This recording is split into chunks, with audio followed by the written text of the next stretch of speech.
જાફરાબાદમાં ચૈત્ર સુદ 14ના રોજ આશરે 300 થી 400 જેટલી નાની બોટો દરિયામાં તરતી મૂકવામાં આવી।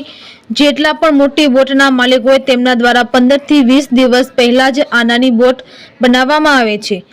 વર્ષોથી ચાલી આવતી પરંપરા મુજબ દર વર્ષે ચૈત્ર સુદ 14ના રોજ બહેનો દ્વારા દરિયાદેવનું પૂજન કરવામાં આવે છે અને પરિવારના સભ્યોના રક્ષણ માટે અને જીવનની આજીવિકા રોજીરોટી માટે દરિયાદેવ પાસે પ્રાર્થના કરવામાં આવે છે।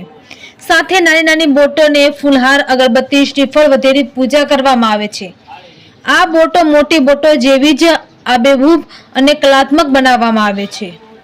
મોટી બોટોમાં જેવો કલર હોય તેવો જ કલર કરવામાં આવે છે।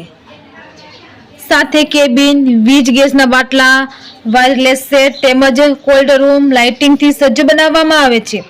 તેમાં બોટોના નામ, નંબર, ધજા, ફિશિંગ નેટ સહિત બોટોમાં જેટલી સામગ્રી હોય તેટલી દરેક સામગ્રી આ નાની નાની બોટોમાં જોવા મળે છે।